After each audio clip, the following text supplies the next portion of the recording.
नमस्कार जय जगन्नाथ मु संजीव एवं आपण देखुछंती ओडिया बॉस यूट्यूब चैनल। आसंतु प्रथम नजर पकाइबा विश्वर टॉप 5 हेडलाइंस उपरे। प्रथम खबर होची पश्चिम एशिया युद्ध बढ़िला। अमेरिका एवं इज्राएल मिलित आक्रमण रे ईरान सर्वोच्च नेता आयतोल्ला अली खमेनेई एवं पूर्वतन राष्ट्रपति मोहम्मद अहमदीनेजाद को मृत्यु घटी। यापर ईरान एक अंतरीण नेतृत्व परिषद गठन करा जायछि। विश्वर बड़ शक्तिशाली देश माने संयम पालन करने को कहते। यह संकट विश्व सुरक्षा एवं भारतर तैल जोगाण और सेठारे रहुतिबा भारतों उपर प्रभाव पकई पारे। परवर्ती खबर युद्ध बढ़िबारु विश्व नेता माने शांति पाई कहले। युद्ध आहरी व्यापक आशंका मध्य यूरोपीय संघर वैदेशिक नीति मुख्य काजाकाला समस्त को संयम होगा कहथिबा बेले चीन मध्यस्थता पाई आग्रह देखाई। भारत प्रधानमंत्री नरेंद्र मोदी इज्राएल प्रधानमंत्री बेंजामिन नेतान्याहूଙ୍କ सह फोन कथा होई साधारण लोकों सुरक्षा एवं शीघ्र युद्ध बंद करने पर गुरुत्व देइछन्ति। यह भारतर कूटनीतिक स्थिति को दर्शाए। परवर्ती खबर माँ ठार शिशु को HIV एवं सिफिलिस रोग संक्रमण। विश्व स्वास्थ्य संगठन WHO डेनमार्क को यही सफलता पाई स्वीकृति देइछि। गर्भवती माँ ठारू तांको शिशु को HIV एवं सिफिलिस रोग संक्रमण रोकबारे डेनमार्क सफल होइछि। यूरोपीय संघ मध्य यह हासिल करिबारे एक प्रथम देश। सार्वजनिक स्वास्थ्य क्षेत्र में यह एक बड़ सफलता। परवर्ती खबर सुरक्षित डिजिटल कारोबार पर संयुक्त अरब एमिरेट्स। संयुक्त अरब एमिरेट्स केंद्रीय बैंक विश्वर प्रथम सरकारी आर्थिक क्लाउड सेवा आरंभ करिछि। यह एक अत्याधुनिक कंप्यूटर व्यवस्था जहाँ देशर आर्थिक क्षेत्र में एक सुरक्षित डिजिटल परिवेश प्रदान करिबो। यह द्वारा तथ्यर सुरक्षा सुनिश्चित हेबो। डिजिटल अर्थनीति दिगरे यह एक बड़ पदक्षेप। परवर्ती खबर युद्धर विश्वव्यापी प्रभाव। ईरान इज्राएल युद्ध तीव्र हेबा जोगु हरमुड़ प्रणाली बंद होइजिबारु थाईलैंड तैल रप्तानी बंद रखिछि। ऑस्ट्रेलिया आकलन करिछि जे एही अंचल रे तांको देशर प्राय 1,15,000 नागरिक अछंती। अनेक देश निजर विमान चलाचल पथ बंद करदेबारु विश्वव्यापी यातायात एवं व्यवसाय प्रभावित होइछि। एही समाचार दर्शाए जे एक युद्ध किपरि सारा विश्वर शक्ति जोगाण एवं साधारण लोकों को प्रभावित करिपारे। तेबे यह थिला विश्वर टॉप 5 हेडलाइंस। आसुनबे नजर पकाइबा आम देश भारतर टॉप 5 हेडलाइंस उपरे। प्रथम होउछि युद्ध क्षेत्रु भारतीयों को सुरक्षित उद्धार। पश्चिम एशिया युद्ध बढ़िबारु सेठारे फसी रहिथिबा कर्णाटक एवं ओडिया समेत सब भारतीयों को सुरक्षित घर को फेर आनिबा पई भारत सरकार पदक्षेप नेछन्ति। मंत्री माने सेठाकर राष्ट्रदूतों सह आलोचना करछन्ति। विमान सेवा बंद रखा जायछि।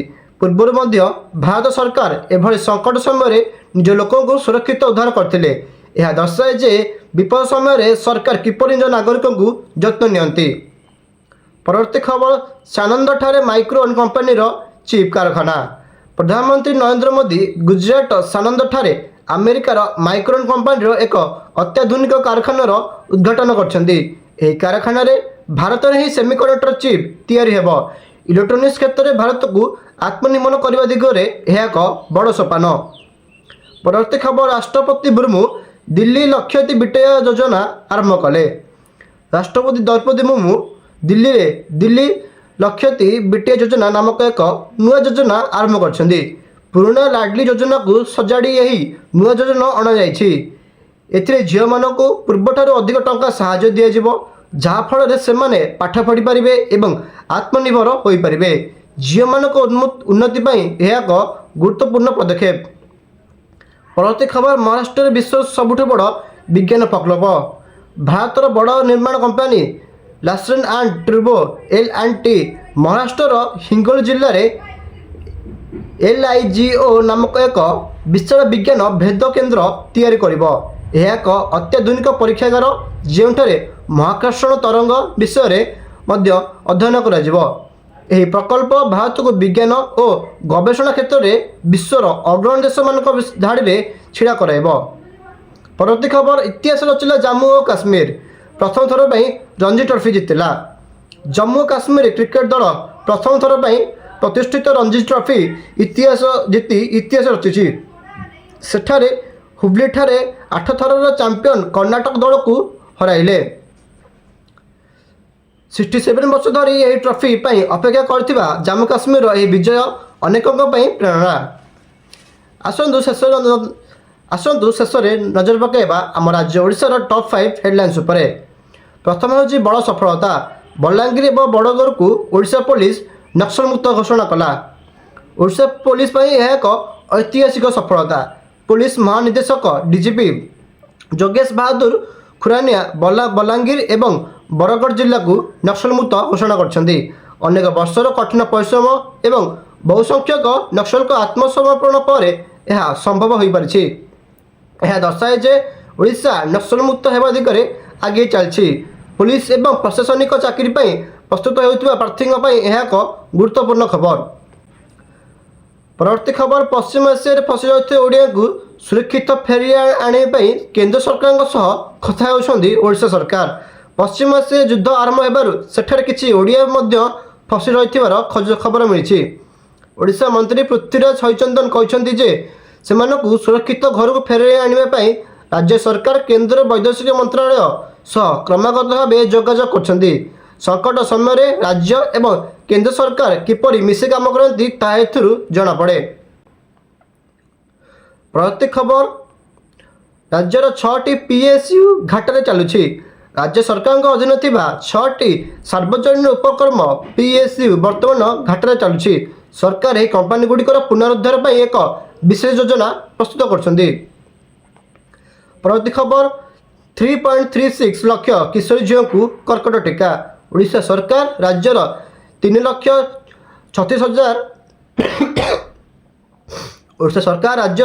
3.36 ଲକ୍ଷ କିଶୋରୀ ଝିଅଙ୍କୁ ଜରାୟୁଗର୍ଭ କର୍କଟ ଟୀକା ଦେବାକୁ ଲକ୍ଷ୍ୟ କରିଛନ୍ତି।